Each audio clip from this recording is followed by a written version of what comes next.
ದ್ವಾರಕೆ ಅರಮನೆಗೆ ಹೋಗ್ತಾನ. ಅಲ್ಲಿ ದ್ವಾರಪಾಲಕರು ಯಾರು ಬರೋದಿಲ್ಲ, ನಡಿ ಯಾರನೇನಂತ ದಬ್ಬಿಡ್ತಾರ. ಆಮೇಲೆ ಅವ್ನು ಹೇಳ್ತಾನ, ನನ್ ಬಿಡ್ಲಿಕ್ಕೆ ಚಿಂತೆ ಇಲ್ಲ, ಸುಧಾಮ ಬಂದನ ಅಂತ ಹೇಳ್ಬಿಡ್ರಿ ಕೃಷ್ಣನಿಗೆ ಅಂತ ಹೇಳಿದಾಗ ಅವ್ರು ಹೋಗಿ ಹೇಳಿದಾಗ ಕೃಷ್ಣನ ಬಂದ್ಬಿಡ್ತಾನೆ. ಬಂದ್ ಹೊರಗೆ ಬಂದ್ ಆತನ ಕೈ ಹಿಡಿದು ಕರ್ಕೊಂಡು ಹೋಗ್ತಾನೆ, ಹೆಗಲ ಮೇಲೆ ಕೈ ಹಾಕಿ. ಬಹಳ ಸಂತೋಷ. ಕತ್ತಿಯಲ್ಲಿ ಯುದ್ಧರಿಗೆ ಎಲ್ಲರಿಗೆ ಆಶ್ಚರ್ಯ ಆಗ್ತೈತಿ. ಅವಾಗ ಕೃಷ್ಣನ ಸುಧಾಮ್ ಕೇಳ್ತಾನ, ಅಲ್ರಿ ನೀವ್ ನೋಡಿದ್ರೆ ನಾವ್ ಬಾಲ್ಯ ಸ್ನೇಹಿತರು, ಇಷ್ಟೆಲ್ಲ ಅಧಿಪತಿಯಾಗಿದ್ದೀರಿ, ಶ್ರೀಮಂತಿಗೆ ಐತಿ, ನಾನ್ ನೋಡಿದ್ರೆ ಬಡತನ, ಯಾಕೆ ಹಿಂಗ್ರಿ ಅಂತ ಕೇಳಿದಾಗ ಕೃಷ್ಣ ತನ್ನ ದಿವ್ಯ ದೃಷ್ಟಿಯಲ್ಲಿ ನೋಡಿ, ಇಲ್ಲ ನಿನ್ನ ಹಣೆ ಬರದಲ್ಲಿ ಸ್ತ್ರೀ ಕ್ಷಯ ಅಂತಂದು ಇದೆ. ಸ್ತ್ರೀ ಅಂದ್ರೆ ಸಂಪತ್ತು ಕ್ಷಯ ಅಂತ ಐತಿ, ನಿನಗೆ ಸಂಪತ್ ನಿಲ್ಲದೆಲ್ಲ ಬಂದ್ರು ಹೋಗ್ತತಿ, ಅದಕ್ಕಾಗಿ ನಿನಗೆ ಇಂತ ಬಡತನ ಬಂದೈತಿ ಅಂತ ಹೇಳಿ ಮತ್ತೆ ಅದನ್ನ ಏನ್ ಮಾಡಕ್ ಅಂದತ್ನಾಗ ಕೃಷ್ಣನೇ ಅವನ ಹಣೆ ಮೇಲೆ ವಿಭೂತಿಲಿಂದ ಅದನ್ನ ಉಲ್ಟಾ ಹಾಕ್ತಾನ. ಅದ ವಿಲೋಮ ಪದ್ಧತಿಯಿಂದ ಉಲ್ಟಾ ಅದನ್ನ 2 ಸಲ ಅಂದತ್ನಾಗ ಅದು ಸ್ತ್ರೀ ಕ್ಷಯ ಹೋಗಿ ಯಕ್ಷ ಸ್ತ್ರೀ ಆಗ್ತೈತಿ. ಯಕ್ಷ ಅಂದ್ರ ಕುಬೇರನ ಸಂಪತ್ತು ಆಗ್ತೈತಿ. ಬಹಳ ಸಂತೋಷ ಕತೆ. ಅವ್ನ ಊರಿಗೆ ಹೋಗೋದ್ರಾಗ ಅವನ ಮನೆನ ಬದಲಾವಣೆ ಆಗಿರ್ತೈತಿ. ಹೆಂಡತಿ ಮೈ ಮೇಲೆಲ್ಲ ಆಭರಣ ಎಲ್ಲ ಸಂಪತ್ತು ಬಂದ್ಬಿಡ್ತೈತಿ, ಇವನಿಗೂ ಎಲ್ಲ ಆಭರಣ ಸಂಪತ್ತು ಬಂದ್ಬಿಡ್ತೈತಿ. ಅಂದ್ರೆ ಒಂದು ಅಷ್ಟಾವರಣದಲ್ಲಿ ಒಂದಾದ ವಿಭೂತಿಯಲ್ಲಿ ಎಂತ ಮಹತ್ವಿದೆ ಅನ್ನಕ ಇದು ಒಂದು ಘಟನೆ ಹೇಳಿದೆ. ಇನ್ನೊಂದು, ಗುರು ಒಬ್ಬನೇ ಪ್ರಾರಬ್ಧವನ್ನು ಬದಲಾಯಿಸಬಲ್ಲ ಶಕ್ತಿ ಹೊಂದಿದ್ದಾನಂತೆ. ಹಣೆ ಬರನೇ ಚೇಂಜ್ ಮಾಡ್ತಕ್ಕಂಥ ಶಕ್ತಿ ಗುರುಗಳಲ್ಲಿ ಐತಂತೆ. ಒಂದು ಹಳ್ಳಿಯಲ್ಲಿ ವಿಷ್ಣುವಿನ ಪರಮ ಭಕ್ತಿದ್ದ. ಅವನಿಗೆ ಮದುವೆ ಆಗಿತ್ತು, ಸಂತಾನ ಆಗಿರ್ಲಿಲ್ಲ. ಅವ ವ್ರತ ಪೂಜೆ ಪುನಸ್ಕಾರ ಧ್ಯಾನ ಏನೆಲ್ಲ ಮಾಡ್ದಾಗ್ಲಿಲ್ಲ. ಒಂದ್ ದಿನ ಅವನ ಮನೆ ಮುಂದಾಗ ನಾರದ್ರ ಅಲ್ಲೇ ಹೋಗ್ತಾರ. ನಾರದ್ರ ನಮಸ್ಕಾರ ಮಾಡಿ ಕೇಳ್ತಾನೆ, ಎಲ್ಲಿ ಹೋಗ್ತೀರಿ ಅಂತ ಕೇಳಿದಾಗ ನಾನು ವೈಕುಂಠ ಕೊಂಟದಿಂದಾಗ ದಯವಿಟ್ಟು ನನ್ನ ಪರಿಸ್ಥಿತಿ ಹೇಳ್ರಿ ವಿಷ್ಣುಗೆ, ಯಾಕೆ ಸಂತಾನ ಆಗಿಲ್ಲ ಕೇಳ್ಕೊಂಬರಂದಾಗ ಆಯ್ತಂತಾನ. ನಾರದ ಹೋಗಿ ವೈಕುಂಠಕ್ಕೆ ಹೋದಾಗ ವಿಷ್ಣುಗೆ ಕೇಳ್ತಾನೆ, ನಿಮ್ಮ ಒಬ್ಬ ಭಕ್ತದಂತ ಹಳ್ಳಿಯಾಗ ಅವನ ಸಂತಾನ ಆಗಿಲ್ಲ ಅಂತ, ನಿಮ್ಮ ಪರಮ ಭಕ್ತ ಯಾಕೆ ಹಿಂಗಾಗೈತ್ರಿ ಅಂತ ಕೇಳಿದಾಗ, ಇಲ್ಲ ಅವನ ಹಣೆ ಬರದಲ್ಲಿ ಸಂತಾನ ಆಗ ಯೋಗ ಇಲ್ಲ ಅಂತ ಹೇಳ್ಬಿಡ್ತಾರ ವಿಷ್ಣು ದಿವ್ಯ ದೃಷ್ಟಿಯನ್ನು ನೋಡಿ. ಅವ ನಾರದ ವಾಪಸ್ ಬಂದಾಗ ಈ ಸುದ್ದಿ ಏನ್ ಹೇಳ್ಬೇಕಂತ ಹೋಗ್ಬಿಡ್ತಾನ, ಸುಮ್ಮನೆ ಹೋಗ್ಬಿಡ್ತಾನ. ಮತ್ತೆ ಒಂದು 5-6 ವರ್ಷ 7-8 ವರ್ಷ ಆದ್ಮೇಲೆ ಮತ್ತೆ ಅದೇ ಮಾರ್ಗವಾಗಿ ಹೊಂಟಾಗ ಅವನ ಮನೆ ಮುಂದೆ ಮಕ್ಕಳು ಆಡ್ತಿರ್ತಾರ. ಅಲ್ಲಿ ಪಕ್ಕದ ಮನೆ ಕೇಳ್ತಾರೆ, ಇವ್ ಯಾರ ಮಕ್ಳಂದ್ರ ವಿಷ್ಣು ಭಕ್ತನ ಮಕ್ಕಳ್ರಿ ಅಂದ ಹೊತ್ನ್ಯಾಗ ಅವ್ನಿಗೆ ಆಶ್ಚರ್ಯ ಆಗ್ತೈತಿ. ವಿಷ್ಣು ನೋಡಿದ್ರೆ ಸಂತಾನ ಆಗೋದಿಲ್ಲ ಅಂತ ಹೇಳಿದ್ದೆ, ಇವ ನೋಡ್ರಿ ಸಂತಾನ ಹೆಂಗಾತು, ಇದನ್ನ ಕೇಳ್ಬೇಕಂತಂದ್ ಹೋಗಿ ವಿಷ್ಣುನ ಕೇಳ್ತಾನ ನಾರದ, ನಿಮ್ಮ ಭಕ್ತನಿಗೆ ಸಂತಾನ ಆಗೋದಿಲ್ಲ, ಹಣೆ ಬರದಲ್ಲಿ ಸಂತಾನ ಆಗ ಯೋಗ ಇಲ್ಲ ಅಂದ್ರಿ, ಮತ್ತೆ ಸಂತಾನ ಆಗೈತಲ್ಲ ಯಾಕಂತ ಕೇಳಿದಾಗ ಅವಾಗ ವಿಷ್ಣು ಹೇಳ್ತಾನ, ಇಲ್ಲ ಅವೊಬ್ಬ ಗುರುಗಳ ಸೇವೆ ಮಾಡ್ಯಾನ, ನಿಷ್ಠೆ ಶ್ರದ್ಧೆಯಿಂದ ಗುರುಗಳ ಸೇವೆ ಮಾಡ್ಯಾನ, ಸೇವೆಯ ಫಲವಾಗಿ ಅವನಿಗೆ ಸಂತಾನವಾಗಿದೆ ಅಂತಕ್ಕಂಥ ಮಾತು ಹೇಳಿದಾಗ ಗುರುವಿನಲ್ಲಿ ಅಂತ ಶಕ್ತಿ ಇರ್ತದೆ ಅಂತ, ವಿಧಿ ಲಿಖಿತ ಹಣೆ ಬರವನ್ನೇ ಬದಲಿ ಮಾಡ್ತಕ್ಕಂಥ ಶಕ್ತಿ ಇದೆ ಅಂತಕ್ಕಂಥ ಮಾತನ್ನ ಈ ಸಂದರ್ಭ ತಿಳಿಸುತ್ತಾ, ಐಕ್ಯತಾ ಮಂಡಳಿಯವರು 1 ತಿಂಗಳಿಗೂ ಹೆಚ್ಚು ಗುರುವಿನ ಪಾವನ ಚರಿತ್ರೆ ಕೇಳಿಕೆ ಅವಕಾಶ ಮಾಡಿಕೊಟ್ಟಿದ್ದಾರೆ. ಆರಂಭದಲ್ಲಿ ಉಜ್ಜಯಿನಿ ಪೀಠದ ಮಹಾ ತಪಸ್ವಿ ಧರ್ಮಸೂರ್ಯ ಸಿದ್ಧಲಿಂಗ ಜಗದ್ರುಳು, ರಂಭಾ ಪೀಠದ ವೀರ ಗಂಗಾಧರ ಜಗದ್ರುಳ ಚರಿತ್ರೆ, ಯಡಿಯೂರು ತೋಂಟದ ಸಿದ್ಧಲಿಂಗ ಯತಿಗಳ ಚರಿತ್ರೆ, ನಂತರ ಕಾಶಿ ಜಗದ್ರುಳ ಚರಿತ್ರೆ ಹಾಗೂ ಲಿಂಗೈಕ್ಯ ಜಗದ್ರುಳ ಸ್ಮರಣೆ, ಆಮೇಲೆ ಕೇದಾರ ಪೀಠದ ಚರಿತ್ರೆ ಹಾಗೂ ಲಿಂಗೈಕ್ಯ ಗುರುಗಳ ಸ್ಮರಣೆ ಅಂತಕ್ಕಂಥವು ಇಷ್ಟು ದಿನದವರೆಗೆ ನಡೀತು. ಇಂದಿನಿಂದ ಪಂಚಗಣಾಧೀಶರ ಚರಿತ್ರೆಯನ್ನು ಕೇಳುವ ಅವಕಾಶ ದೊರಕಿಸಿಕೊಟ್ಟಿದ್ದಾರೆ ಐಕ್ಯತಾ ಮಂಡಳಿಯವರು. ಈಗ 1-2 ವಿಚಾರಗಳನ್ನ ಶರಣರ ಬಗ್ಗೆ ಹೇಳಿ. 12ನೇ ಶತಮಾನದಲ್ಲಿ ಕನ್ನಡ ನಾಡು ಇತಿಹಾಸದಲ್ಲಿ ಅದ್ಭುತವಾಗಿದೆ. ಈ ಶತಮಾನದಲ್ಲಿ ಮಧ್ಯದ ಮನದ ಮೈಲಿಗೆ ಕಳೆಲೆಂದು ಜನಿಸಿದ ಕಲ್ಯಾಣದ ಶಿವಶರಣರ ಹೆಸರು ಚಿರಸ್ಮರಣೀಯವೆನಿಸಿದೆ. ಶಿವಶರಣರ ಉದಯ, ಭುವನದ ಭಾಗ್ಯೋದಯ, ಮೂಢನಂಬಿಕೆ ಅಂಧಕಾರದಿಂದ ಜನ ತೊಂದರೆ ಪಡುತ್ತಿದ್ರು, ಸ್ತ್ರೀಯರಿಗೆ ಸ್ವತಂತ್ರವಿರಲಿಲ್ಲ.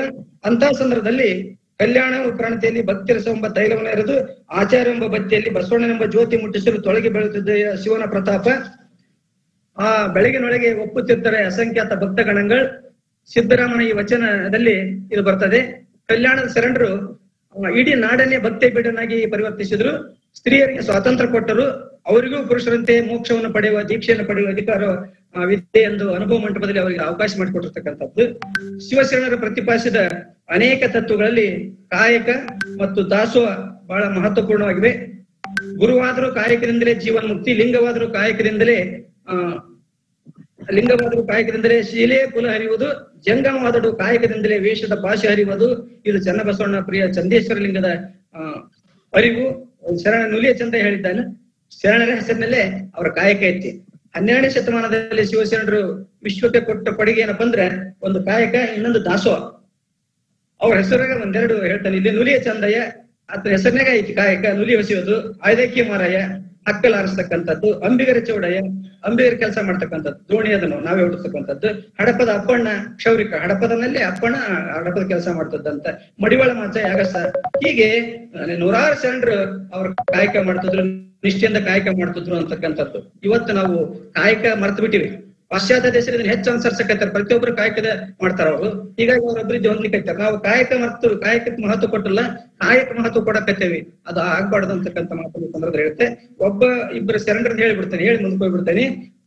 ಆಯ್ದಕ್ಕಿ ಲಕ್ಕಮ್ಮ ಮಾರಾಯ ಅಂತಕ್ಕಂಥ ಶರಣ ದಂಪತಿಗಳು. ಆಯ್ದಕ್ಕಿ ಮಾರಾಯನ ಕೆಲಸ ಏನಂದ್ರೆ ದಿನನಿತ್ಯ ಆ ಕಲ್ಯಾಣದ ಅಂಗಳದಲ್ಲಿ ಬಿದ್ದಿರ್ತಕ್ಕಂಥ ಅಕ್ಕಿ ಆರ್ಸ್ಕೊಂಬರೋದತ್ತ ಕೆಲಸ.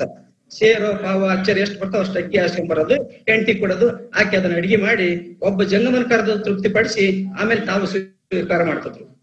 ಇದು ಹೀಗೆ ನಡೆದತ್ತು. ಆ ಕಲ್ಯಾಣದ ಮಹಾಮನೆ ಮುಂದೆ ಇತ್ತು, ಅವತ್ತು ಕಾಯ್ಕೆ ಇತ್ತು ಮಾರಾಯಿಂದ. ಅವಾಗ ಬಸವಣ್ಣನಿಗೆ ಇದು ಗೊತ್ತಾದ್, ಯಾರಿಗೆ ಶರಣ ಎಷ್ಟು ಪ್ರಸಿದ್ಧಿ ಪಡ್ತಾನಲ್ಲ, ದಿನ ಇಷ್ಟು ಅರ್ಶಂತಂದ್ರೆ ಯಾವಾಗ ಆಕತ್ತೆ ಅಂತ ತಿಳ್ಕೊಂಡು ಅದ್ ಬರಕ್ಕಿಂತ ಮುಂಚಿತವಾಗಿ ಬೇಕಂತ ಅಕ್ಕಿ ಜಾಸ್ತಿ ಚೆಲ್ಲಿಸ್ಬಿಟ್ಟಿರ್ತಾನ, ಹಾಕಿರ್ತಾನ ಅಂಗಳದಾಗ. ಇವ ಗೊತ್ತಿಲ್ದಂಗ ಎಲ್ಲ ತುಂಬ್ಕೊಂಡ್ಬಿಡ್ತಾನ. ಮಾರಾಯ ತುಂಬ್ಕೊಂಡ್ ಮನೆಗೆ ಹೋಗ್ತಾನ. ಲಕ್ಕಮ್ಮ ಕೇಳ್ತಾಳ, ಯಾಕ್ರಿ ಇಷ್ಟೇ ಆಗ್ತಂದ್ರೆ ದಿನ ತರವಷ್ಟು ತುಂದಿಲ್ಲ ಅಂತ. ಆಸೆ ಎಂಬುದು ಅರಸರಂಗಲ್ಲದೆ ಶಿವಭಕ್ತರಿಗಲ್ಲ, ಈ ಸಕ್ಕಿ ಆಸೆ ನಿಮಗೆ ಯಾಕೆ ಬಂತಿದ್ದು, ಹೋಗಿ ಎಲ್ಲ ಚೆಲ್ಲಿ ಬರ್ರಿ, ಎಲ್ಲಿತ್ತಲ್ಲಿ ಹಾಕಿ ಬರೀ ತರ್ತಿದ್ರು ಅಷ್ಟ ತರ್ರಿ ಅಂತಾಳ. ಗಂಡನಿಗೆ ಆಶ್ಚರ್ಯ ಆಕತಿ. ಅವಾಗ ಆಯ್ತಂತ ಹೇಳಿ ಅವನ್ನೆಲ್ಲ ಚೆಲ್ಲಿ ಬಂದು ಮನೆಗೆ ಬರ್ತಾನ. ಆಕಿ ಇದ್ದದ ದಿನನಿತ್ಯ ಏನ್ ಬರ್ತದೋ ಅಷ್ಟ ಅಕ್ಕಿಯಲ್ಲೇ ಅಡಿಗೆ ಮಾಡಿ ಮತ್ತೆ ಜಂಗಮರ್ ಕರೆದು ಬಸವಣ್ಣನಿಗೆ ಹೇಳ್ತಾಳ. ಬಸವಣ್ಣ ಅವ್ರೆಲ್ಲಾರು ಹೇಳಿ ಕರೀರಂತಾರ.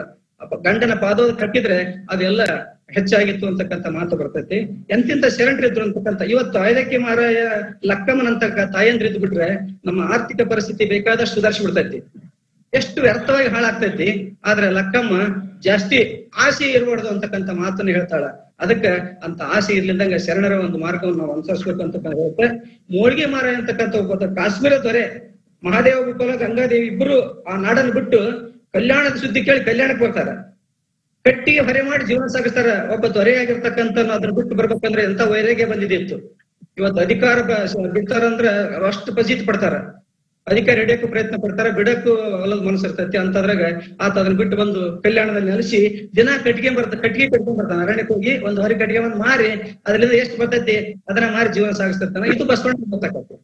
ಅವಾಗ ಬಸವಣ್ಣ ಅಂತ ಎಷ್ಟು ಪೇಚಾಡ್ತಾನಲ್ಲ, ಒಬ್ಬ ರಾಜನಾಗಿರ್ತಕ್ಕಂಥ ಅಲ್ಲಿ ಕಲ್ಯಾಣಕ್ಕೆ ಬಂದು ಇಷ್ಟೆಲ್ಲ ಪೇಚಾಡ್ತಾನಲ್ಲ ಅಂತ ತಿಳ್ಕೊಂಡು ಅವನ ಮನೆಗೆ ಹೋಗಿ ಆ ತಿಲ್ದಾಗ ಹೋಗಿ 2000 ಹೊನ್ನಗಳ ಗಂಟನ್ನು ಗೊತ್ತಾಗದಂತೆ ಅವ್ರ ಮನೆಗೆ ಇಟ್ಟು ಬಂದ್ಬಿಡ್ತಾನ ಬಸವಣ್ಣ. ಆತ ಬರ್ತಾನ, ಕಟ್ಟಿಗೆ ಹೊರಿ ಮಾಡಿ ಮನೆಗೆ ಬರ್ತಾನ, ಮುಖ ತೊಳ್ಕೊಳಕಂತ ಹೋಗ್ತಾನ. ಅಲ್ಲಿ ಗಂಟು ನೋಡ್ತಾನ. ಇದು ಯಾರ ಅದ್ರಲ್ಲಿ ಇರ್ತಕ್ಕಂಥ ದುಡ್ಡು ನೋಡ್ತಾನ. ಓಹೋ, ಇದು ಯಾರ್ದ ಇರ್ಬೇಕಂತ ಪ್ರಮುಖರು ವೀರಶೈವ ಪರಂಪರೆಯನ್ನು ಕಾಪಾಡಿಕೊಂಡ ಇವರು ವೀರಶೈವ ತತ್ವವನ್ನು ಆಚರಣೆ ತಂದವರು. 5 ಗಣಾಧೀಶರಲ್ಲಿ 4 ಬಳ್ಳಾರಿ ಜಿಲ್ಲೆ, ಇಂದಿನ ವಿಜಯನಗರ ಜಿಲ್ಲೆಗೆ ಸೇರಿದವರು.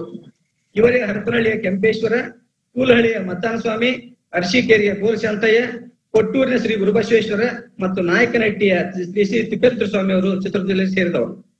12ನೇ ಶತಮಾನದಲ್ಲಿ ಬಸವಾದಿ ಶಿವಶರಣರ ವಿಷಯ ಡಾಕ್ಟರ್ ಪಗು ಹಳಕಟ್ಟಿ ಅವರ ಸಂಶೋಧನೆಯಿಂದ ವಿಫಲವಾಗಿ ಹೊರ ಬಂದಂತೆ ಪಂಚಗಣಾಧೀಶ್ವರರ ಮಾಹಿತಿ ಪ್ರಕಟಗೊಂಡಿಲ್ಲ. ಇವರ 6 ಬಗ್ಗೆಯೂ ಸ್ಪಷ್ಟವಾದ ದಾಖಲೆ ದೊರಕಿಲ್ಲ. ಈ ಬಗ್ಗೆ ಸಂಶೋಧಕರು ಗಮನ ಹರಿಸಬೇಕಾಗಿದೆ. ಇವರೆಲ್ಲರೂ ತಮ್ಮ ತಮ್ಮ ಧಾರ್ಮಿಕ ಕ್ಷೇತ್ರದಲ್ಲಿ ಪವಾಡ ಪುರುಷರಾಗಿ ಮೆರೆದಿದ್ದಾರೆ. 5 ಜೀವಂತ ಸಮಾಧಿಯಾಗಿದ್ದು ಅವರ ಕರ್ತೃಗತಿಗಳು ಇಂದಿಗೂ ಜಾಗೃತ ಸ್ಥಾನಗಳಾಗಿವೆ. ಇವರಲ್ಲಿ ಕೊಟ್ಟೂರಿನ ಶ್ರೀ ಗುರುಬಸವೇಶ್ವರರು ಹಾಗೂ ನಾಯಕನಹಟ್ಟಿಯ ಶ್ರೀ ತಿಪ್ಪೇರುದ್ರ ಸ್ವಾಮಿ ಅವರ ಪ್ರಭಾವ ನಾಡಿನಾದ್ಯಂತವಿದೆ. ಈ 2 ಗಣಾಧೀಶರ ಬಗ್ಗೆ ಚರಿತ್ರೆ, ಪುರಾಣ, ಜನಪದ ಸಾಹಿತ್ಯದಲ್ಲಿ ಮಾಹಿತಿಗಳು ಸಿಗುತ್ತವೆ. ಆದರೆ ಉಳಿದ 3 ಗಣಾಧೀಶರ ಬಗ್ಗೆ ಹೆಚ್ಚಿನ ಮಾಹಿತಿಗಳು ಸಿಗೋದು ಕಷ್ಟವಾಗಿದೆ. ಪುರಾಣದಲ್ಲಿ ಬರುವಂತೆ ಪರಶಿವನ ಅನುಜ್ಞೆಯಂತೆ ಪಂಚಗಣಾಧೀಶರು ಈ ಧರೆಗೆ ಇಳಿದು ಬಂದು ಹಿಮಾಲಯದ ಗೌರಿ ಶಂಕರಕ್ಕೆ ಬೆಟ್ಟಕ್ಕೆ ಬರ್ತಾರೆ. ಅಲ್ಲಿಂದ ಮಹಾಶಿವನ ಆಜ್ಞೆಯಂತೆ ದಕ್ಷಿಣ ಭಾರತದ ಕಡೆಗೆ ಪ್ರಯಾಣ ಬೆಳೆಸುತ್ತಾರೆ. ಕಾಶ್ಮೀರ, ಸೌರಾಷ್ಟ್ರ, ಹರಿದ್ವಾರ, ಬದ್ರಿಕಾಶ್ರಮ, ಪ್ರಯಾಗ ಮೊದಲಾದ ಕ್ಷೇತ್ರಗಳನ್ನು ಸಂದರ್ಶಿಸುತ್ತಾರೆ. ಭರತ ಖಂಡದಲ್ಲಿ ಪವಿತ್ರ ಗುರುಪೀಠಗಳಿಂದ ಪ್ರಸಿದ್ಧವಾಗಿರುವ ಕೇದಾರ, ಕಾಶಿ, ಶ್ರೀಶೈಲ, ರಂಭಾಪುರಿ, ಉಜ್ಜಯಿನಿ ಪೀಠಗಳನ್ನು ಸಹ ಸಂದರ್ಶಿಸುತ್ತಾರೆ. ನಂತರ ಪಂಪಾ ಕ್ಷೇತ್ರಕ್ಕೆ ಬರ್ತಾರೆ. ಪಂಚಗಣಾಧೀಶರು ಹಳ್ಳಿಗೆ ಏಕರಾತ್ರಿ, ಪಟ್ಟಣಕ್ಕೆ ಪಂಚರಾತ್ರಿ ಎಂಬಂತೆ ಸದಾ ಸಂಚಾರದಲ್ಲಿ ನಿರತರಾಗಿ ಧರ್ಮೋಪದೇಶವನ್ನು ಮಾಡುತ್ತಾ ಅಷ್ಟಾವರಣವೇ ಅಂಗವಾಗಿ, ಪಂಚಾಚಾರ್ಯ ಪ್ರಾಣವಾಗಿ, ಷಟಸ್ಥಲವೇ ಆತ್ಮವಾಗಿರುವ ವೀರಶೈವ ಧರ್ಮವನ್ನು ಉಪದೇಶಿಸುತ್ತಾ ದುರ್ಜನರಿಗೆ ಸನ್ಮಾರ್ಗದ ನಡೆಗಳನ್ನು ಕಾಯಕದ ಮಹತ್ವವನ್ನು ತಿಳಿಸುತ್ತಾ ದೀನ ದಲಿತ ಬಡವ ಬಲಿದನೆಂಬ ಭೇದವೆಣಿಸಿದೆ. ಇವನಾರವ ಎಂದೆಣಿಸದೆ ಕೂಡಲ ಸಂಗಮ ದೇವ ಎಂಬ ಬಸವಣ್ಣನವರ ನುಡಿಯಂತೆ ಸರ್ವರಲ್ಲಿ ಭಗವಂತನನ್ನು ಕಂಡ ಮಹಾನುಭಾವಿಗಳು ಪಂಚಗಣಾಧೀಶರು. ಇವರ ಬಗ್ಗೆ ಒಂದೊಂದೆರಡು ಸಂಕ್ಷಿಪ್ತ ಹೇಳಿ ಮುಗಿಸ್ಬಿಡ್ತೇನೆ ನಾನು. ಶ್ರೀ ಗುರು ಬಸವೇಶ್ವರರು ಬಳ್ಳಾರಿ ಜಿಲ್ಲೆ ಕೂಡ್ಲಿಗಿ ತಾಲೂಕಿಗೆ ಸೇರಿದ ಕೊಟ್ಟೂರಿನವರು. ಈಗ ಅದು ಕೊಟ್ಟೂರ ತಾಲೂಕಾಗಿದೆ. ಪವಾಡ ಪುರುಷರಾದ ಶ್ರೀ ಗುರು ಬಸವೇಶ್ವರರು ಭಕ್ತರಿಗೆ ಆಯುಷ್ಯ, ಆರೋಗ್ಯ, ಸುಖ, ಶಾಂತಿ, ಶ್ರೇಯಸ್ಸು, ಸಂತಾನ, ಮೋಕ್ಷಾದಿಗಳನ್ನು ಕೊಟ್ಟಂತ ಊರೇ ಕೊಟ್ಟೂರಾಯ್ತು. ಒಂದು ಇದಕ್ಕೆ ಮೊದಲು ಇದು ಶಿಕಾಪುರ ಎಂಬ ಹೆಸರಿತ್ತೆಂದು ತಿಳಿದು ಬರ್ತದೆ. ಇವರ ಊರು, ತಂದೆ ತಾಯಿ, ಗುರು ಬಸವೇಶ್ವರ ಊರು, ತಂದೆ ತಾಯಿ ಯಾರೆಂಬುದು ಸ್ಪಷ್ಟವಾಗಿ ತಿಳಿದು ಬಂದಿಲ್ಲ. ಮೊದಲು ನರಸೀಪುರದಲ್ಲಿ ಇದ್ದು ಕೆಲವು ದಿವಸವಿದ್ದು ಸಂಚಾರ ಮಾಡುತ್ತಾ ಕೊಟ್ಟೂರಿಗೆ ಬಂದರು ಎಂದು ತಿಳಿಯುತ್ತದೆ. ಅಲ್ಲಿ 3 ಕಲ್ಲುಗಳಿಂದ ಕಟ್ಟಿದ ದೇವಾಲಯ ಇದೆ, 3 ಕಲ್ಲು ಮಠ ಅಂತಾರೆ ಅದಕ್ಕೆ. ಅಲ್ಲಿ ಇದ್ರಂತ ತಿಳಿಯುತ್ತದೆ. ಅಲ್ಲಿ ವಾಸವಾಗಿದ್ರು.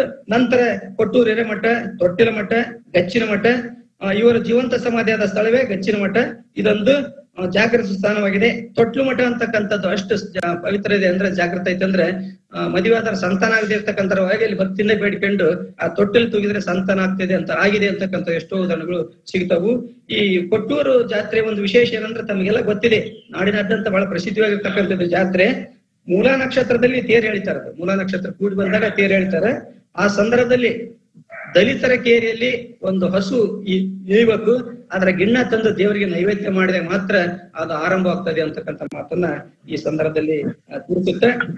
ಈಗ 4-5 ವರ್ಷದ ಹಿಂದೆ ನಿಮಗೆಲ್ಲ ಗೊತ್ತಿರ್ಬೇಕು ಕೆಲವರಿಗೆ, ಅಂತ ದೊಡ್ಡ ತೇರು ಎಳೆಯ ಹೊತ್ನ್ಯಾಗ, ರಥೋತ್ಸವ ನಡೆದ ಹೊತ್ನ್ಯಾಗ ತೇರು ಮುರಿದು ಕೆಳಗೆ ಉಳ್ತೈತಿ. ಅಷ್ಟರಲ್ಲಿ ಅದಕ್ಕಿಂತ ಮುಂಚೆ 2 ನಿಮಿಷ ಮುಂಚಿತವಾಗಿ ಅಲ್ಲಿ ಒಂದು ಗೂಳಿ ಬಸವ ಹೋರಿ ಬಂದು ಎಲ್ಲರನ್ನ ಹೆದರ್ಸಿ ಬಿಡ್ತೈತಿ, ಜೋರಾಗಿ ಬಂದ್ಬಿಡ್ತೈತಿ. ಎಲ್ಲರೂ ಹೆದರ್ ಚೆಲ್ಲಾಪಿಲ್ಲಿ ಆಗಿಬಿಡ್ತಾರ.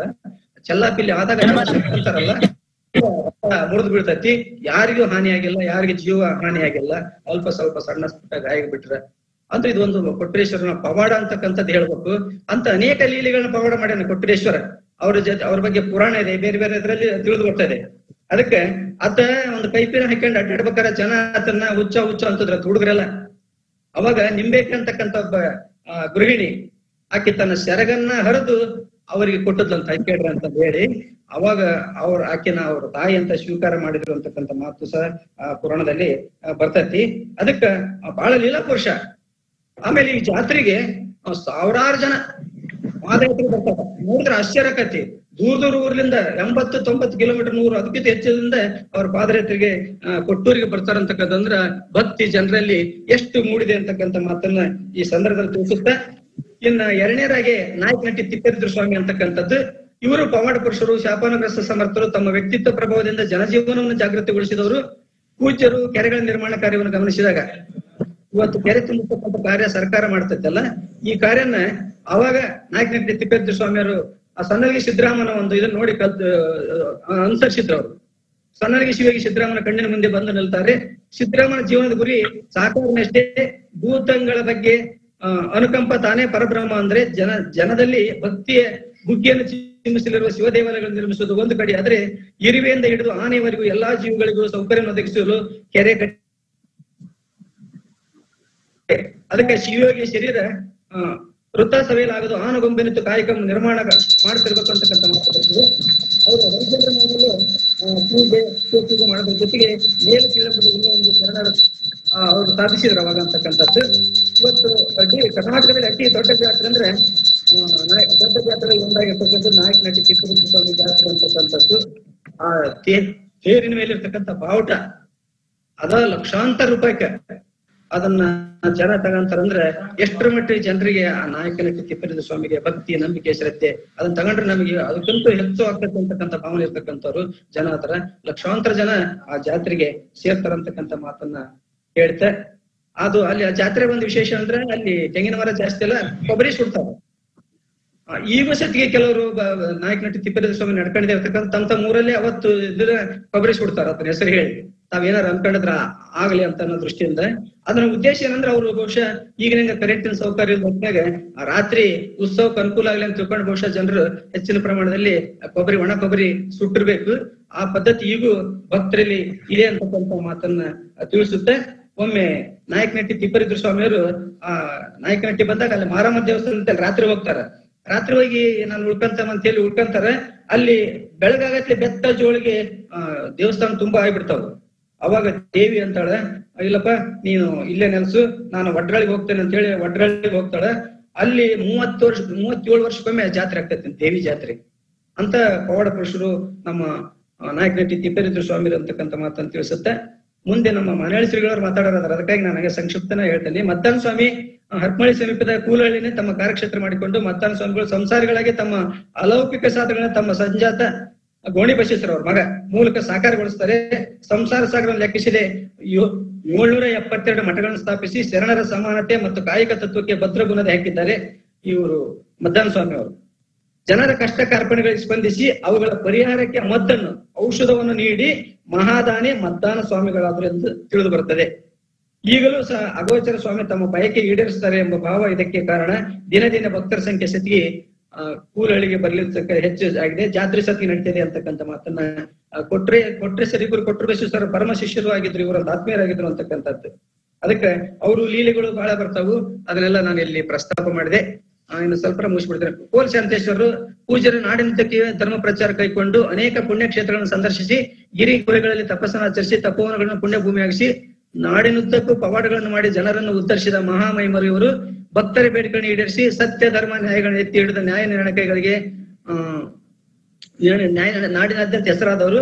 ಪೂಜ್ಯರ ಜೀವಂತ ಸಮಾಧಿ ಹರಪನಹಳ್ಳಿ ತಾಲೂಕು ಅರಸೀಕೆರೆಯಲ್ಲಿದೆ. ಇವರ ಕುರಿತು ಸರಿಯಾದ ಆಧಾರಗಳು, ಶಾಸನಗಳು, ಲಿಪಿಗಳು ಇಲ್ಲದೆ ಕಾಲಘಟ್ಟದಲ್ಲಿ ಹುದಿಗಿ ಹೋಗಿವೆ. ಪ್ರಯತ್ನ ಪಟ್ಟು ಹರಪನಹಳ್ಳಿ ಸಾಹಿತಿಗಳಾಗಿರ್ತಕ್ಕಂಥ ಲಿಂಗೈಕ್ಯ ಕೆ ಗುರುಬಸವನಗೌಡರು ಅವ್ರ ಜೀವಿತ ಅವಧಿಯಲ್ಲಿ ಮದ್ದಾನ ಸ್ವಾಮಿ ಬಗ್ಗೆ, ಕೆಂಪೇಶ್ವರ ಬಗ್ಗೆ, ಕೋಲ್ ಶಾಂತೇಶ್ವರ ಬಗ್ಗೆ ಅವರು ಗ್ರಂಥ ರಚಿಸಿದ್ದು ಅದು ಒಂದು ಆಧಾರವಾಗಿದೆ ಅಂತಕ್ಕಂಥ ಮಾತನ್ನ ಈ ಸಂದರ್ಭದಲ್ಲಿ ತಿಳಿಸುತ್ತೆ. ಅಲ್ಲಿ ಕೋಲ್ ಶಾಂತೇಶ್ವರ ಮಠದಲ್ಲಿ ಶ್ರೀ ಮಣಿಪುರ ಶಾಂತವೀರ ದೇಶಿಕೇಂದ್ರ ಸ್ವಾಮಿಗಳು ಈ ಕೋಲ್ ಶಾಂತೇಶ್ವರ ಮಠ ಅವರಿಗೆ ಅವರು ಅನೇಕ ಧಾರ್ಮಿಕ ಕಾರ್ಯಗಳನ್ನ ನಡೆಸ್ತಿದ್ದಾರೆ ಅಂತಕ್ಕಂಥ ಮಾತನ್ನು ಹೇಳ್ತಾ ಅವರು ಅನೇಕ ಲೀಲೆಗಳನ್ನು ಮಾಡಿದ್ದಾರೆ. ಈ ಸಂದರ್ಭದಲ್ಲಿ ಒಂದು ಪ್ರಸ್ತಾಪ ಮಾಡಿದೆ. ಅವರು ಕೋಲ್ ಶಾಂತೇಶ್ವರ ಅತ್ಯಂತ ಸರಳ ಸಜ್ಜನಿಕೆ, ಭಕ್ತಿ ನಿಷ್ಠೆ, ಶಾಂತ ಮೂರ್ತಿಗಳಾಗಿದ್ರು. ಶ್ರೀಗುರು ಕೊಟ್ಟೂರು ಗುರುಬಸವೇಶ್ವರರೊಡನೆ ಅವಿನಾಭಾವ ಸಂಬಂಧವನ್ನು ಹೊಂದಿದ್ರು. ಪ್ರತಿ ವರ್ಷ ಅರಸೀಕೆರೆಯಲ್ಲಿ ಜಾತ್ರೆ ಸಹ ನಡೀತಿದೆ ಅಂತಕ್ಕಂಥದ್ದು. ಮಹಾಮಹಿಮ ಗುರು ಕೆಂಪೇಶ್ವರರು ಐದನೇರು ಭಕ್ತರ ಮನೆಗಳಲ್ಲಿ ನೆಲೆ ನಿಂತಿರುವ ಮೌಖಿಕ ಪರಂಪರೆಯಲ್ಲಿ ಜೀವಂತವಾಗಿರುವ ಪಂಚಗಣಾಧೀಶರಲ್ಲಿ ಹರಪನಹಳ್ಳಿಯ ಶ್ರೀ ಗುರು ಕೆಂಪೇಶ್ವರ ಒಬ್ಬರು. ಇವರ ಬಗ್ಗೆ ಅತ್ಯಲ್ಪ ಪ್ರಮಾಣದ ದಾಖಲೆಗಳು ಸಿಗುತ್ತಿವೆ. ಬಹುತೇಕ ವಿದ್ವಾಂಸರು ಕೆಂಪೇಶ್ವರು ಹರಪನಹಳ್ಳಿಯನ್ನೇ ತಮ್ಮ ಕಾರ್ಯಕ್ಷೇತ್ರವಾಗಿ ಮಾಡಿಕೊಂಡಿರಬೇಕೆಂದು ಸಂಶಯದಲ್ಲಿ ಅಂದಿದ್ದಾರೆ. ಈ ಭಾಗದಲ್ಲಿ ಮಾಡಿರುವ ಪವಾಡಗಳು, ತೋರಿಸಿರುವ ಹಾಗೂ ತೋರಿಸುತ್ತಿರುವ ಮಹಿಮೆಗಳು ಅಪಾರ. ಹರಪನಹಳ್ಳಿಯಲ್ಲಿ ಯೋಗ ಸಮಾಧಿ ಇದೆ. ಪ್ರತಿ ವರ್ಷ ಜ್ಯೇಷ್ಠ ಮಾಸದಲ್ಲಿ ಕಾರು ಹುಣ್ಣಿಮೆ ದಿನ ರಥೋತ್ಸವ ನಡೀತಿದೆ. ಗದ್ದಿಗೆ ಸುಸ್ಥಿತಿಯಲ್ಲಿದೆ. ಅಪಾರ ಸಂಖ್ಯೆಯ ಭಕ್ತರು ಈಗಲೂ ನಂಬಿಕೆಯಿಂದ ನಡೆದುಕೊಂಡು ಇಷ್ಟಾರ್ಥ ಸಿದ್ಧಿ ಪಡೆದುಕೊಳ್ತಿದ್ದಾರೆ. ನಮ್ಮಲ್ಲಿ ಹರಪನಹಳ್ಳಿಯಲ್ಲಿ ಕೆಂಪೇಶ್ವರ ಒಂದು ಮಹಿಮೆ ಹೆಂಗಿದೆ ಅಂದ್ರೆ ಅನೇಕ ಅವರು ಪವಾಡಗಳು ಮಾಡಿರ್ತಕ್ಕಂಥದ್ದು. ಮನೆಯಲ್ಲಿ ಕೆಂಜಿಗೆ ಅಥವಾ ಕೆಂಪಿರಿ ಬಂತಾರಲ್ಲ, ಅವು ಬಂತಂದ್ರೆ ಸಾಕು ಎಲ್ಲ ಜನ ಇಲ್ಲ ಕೆಂಪೇಶ್ವರ ದೀಪ ಹಚ್ಚುವ ಅಂತಾರ. ಆ ಪದ್ಧತಿ ಈಗಲೂ ಇದೆ. ಅಲ್ಲಿ ಹೋಗಿ ಬಂದ್ಬಿಟ್ರೆ ಸಾಕು ಅಂತಕ್ಕಂಥದ್ದು. ಅದಕ್ಕೆ ಒಬ್ಬ ಭಕ್ತ ಅವ್ರನ್ನ ಕೇಳ್ಕೊಂತಾನ, ಹಿಂಗ್ರಿ ನಮ್ಮ ಮನ್ಯಾಗ ಬಹಳ ಇದಾಗ್ಬಿಟ್ಟವು, ಸಿದ್ದಾಪುರದ ಬಣಕಾರ ಅವನು ಮನೆಯಲ್ಲಿ ಕೆಂಪು ಇರಿಗಳು ಬಹಳ ಕಾಟ ಕೊಡಕತ್ತಿರ್ತಾವ. ಗುರುಗಳು ಕೇಳ್ತಾನೆ, ಹಿಂಗಾಗ್ಬಿಟ್ಟೈತ್ರಿ ನಮ್ಮ ಮನೆಗೆ ನಿಂತ್ರಕ್ ಆಗೋಲ್ ಅಂದಾಗ ಆ ಸಿದ್ದಾಡನ್ ಕುರಿತು ಅವರೆಲ್ಲ ಇಲ್ಲಿಗೆ ಬರುವರು, ಅಲ್ಲಿಗೆ ಏಕೆ ಬಂದ್ರು, ದಾರಿ ತಪ್ಪಿರ್ಬೇಕು ಅಂತಾರ. ಒಗಟಿಲಿ ಹೇಳ್ತಾರೆ, ಅವರೆಲ್ಲ ಇಲ್ಲಿ ಬರ್ಬೇಕಾಯ್ತು ನಮ್ಮ ಮಠನ ಅಂತ. ಕಲ್ಯಾಕ್ ಹೋದ್ರ ದಾರಿ ತಪ್ಪಿರ್ಬೇಕು, ಈಗ ಹೋಗ್ತಾರ ಹೋಗಿ ನೀವು ಊರಿಗೆ ಹೋಗಂದಾಗ ಆತ ಊರಿಗೆ ಹೋಗಿ ನೋಡಿದಾಗ ಅವೆಲ್ಲ ಹೋಗ್ಬಿಟ್ಟದ್ದು ಅಂತಕ್ಕಂಥ ಮಾತು ಊಟಿ ಗಟ್ಟಿ ಕೊಟ್ಟು ಕಳಿಸ್ತಾರ ಊರಿಗೆ. ಅದಕ್ಕೆ ಹೀಗೆ ಅನೇಕರ ಮನೆಯಲ್ಲಿ ಈಗಲೂ ಸತಿಗೆ ಈ ಪದ್ಧತಿ ಇದೆ ಅಂತಕ್ಕಂಥ ಮಾತನ್ನ ತಿಳಿಸುತ್ತೆ. ಸಂತಾನವಿದ್ದವರಿಗೆ ಸಂತಾನ ಕರುಣಿಸಿದವರಿಗೆ, ಬಡತನ ಇದ್ದವರಿಗೆ ಅವರಿಗೆ ಸಿರಿತನ ಬರುವಂತೆ ಮಾಡಿದ್ದಾರೆ. ನಿಷ್ಠೆಯನ್ನು ಮಾಡ್ಕೊಂಡಿರ್ತಕ್ಕಂಥವ್ರಿಗೆ ಬೇಕಾದಷ್ಟು ಲೀಲೆಗಳಾಗಿ ಅವ್ರು ಸಹಜವಾಗಿ ಮಾಡಿರ್ತಕ್ಕಂಥವ ನನಗೆ ಈಗ ಪವಾಡಗಳ ರೂಪದಲ್ಲಿ ಕಾಣ್ತಾವು ಅಂತಕ್ಕಂಥ ಮಾತನ್ನ ಈ ಸಂದರ್ಭದಲ್ಲಿ ತಿಳಿಸುತ್ತೆ. ನನಗೆ ವೀರಶೈವ ಐಕ್ಯತಾ ಮಂಡಳಿಯವರು, ಗಂಗಾಧರ ಮಠದವರು ಈ ಒಂದು ಕಾರ್ಯಕ್ರಮದಲ್ಲಿ ನೀವು ನುಡಿ ಸಮರ್ಪಣೆ ಮಾಡ್ಬೇಕು ಅಂತಕ್ಕಂಥ ಮಾತನ್ನ ಕೇಳಿದಾಗ ನಾನು ಸಂತೋಷದಿಂದ ಒಪ್ಕೊಂಡು ಮಾಡಿದ್ದೇನೆ. ಈಗ ತಿಂಗಳ ಪರ್ಯಂತರ ಸತಿಗೆ ನಾನು ದಿನನಿತ್ಯ ಈ ಕಾರ್ಯಕ್ರಮ ಕೇಳ್ತೇನೆ. ಅನೇಕ ವಿಚಾರಗಳು ತಿಳ್ಕೊಂಡೇನೆ. ಬಹುಶಃ ಐಕ್ಯತಾ ಮಂಡಳಿಯವರ ಪ್ರಯತ್ನ ಬಹಳ ಶ್ಲಾಘನೀಯ. ಎಷ್ಟು ಈ ಪಂಚಪೀಠಗಳ ಪರಂಪರೆಯಲ್ಲಿ ಬರ್ತಕ್ಕಂಥ ಶಾಖಾ ಮಠಗಳ ಶಿವಾಚಾರ್ಯ ಎಷ್ಟೊಂದು ಪ್ರಕಾಂಡ ಪಂಡಿತರಿದ್ರು ಅಂತಕ್ಕಂಥದ್ದು ನೀವು ನಡೆಸ್ಕೊಟ್ಟಾಗ ಅವ್ರೆಲ್ಲ ಪರಿಚಯ ಆಯ್ತು ನಮ್ಗೆ. ಅವ್ರು ಯಾರು ನೋಡಿದ್ದಲ್ಲ, ಗೊತ್ತಿದ್ದಲ್ಲ. ಒಬ್ಬೊಬ್ಬರು ನೋಡಿದಾಗ ಎಂತೆಂತ ಪ್ರಕಾಂಡ ಪಂಡಿತರು ಅದಾರಪ್ಪ ಅಂತಕ್ಕಂಥದ್ದು. ಇಂಥವ್ರಿಗೆಲ್ಲ ಅವಕಾಶ ಕೊಡಬೇಕು, ಇನ್ನೂ ಹೆಚ್ಚೆಚ್ಚು ಅವ್ರನ್ನ ಗುರುತಿಸ್ಬೇಕು. ಇಂಥ ಕಾರ್ಯಕ್ರಮದಲ್ಲಿ ಭಾಗವಹಿಸ್ಲಿಕ್ಕೆ ಅವಕಾಶ ಮಾಡಿಕೊಡ್ಬೇಕಾಗ್ತದೆ. ನನಗೆ ಅವಕಾಶ ಮಾಡಿಕೊಡ್ತಕ್ಕಂಥ ಐಕ್ಯತಾ ಮಂಡಳಿಯವರಿಗೆ ಮತ್ತೆ ನಮಸ್ಕರಿಸಿ ಪೂಜ್ಯರ ಪಾದಕ್ಕೆ ನನ್ನ ವಾಗ್ರೂಪದ ಸೇವೆಯನ್ನು ಅರ್ಪಿಸ್ತೇನೆ. ನಮಸ್ಕಾರ.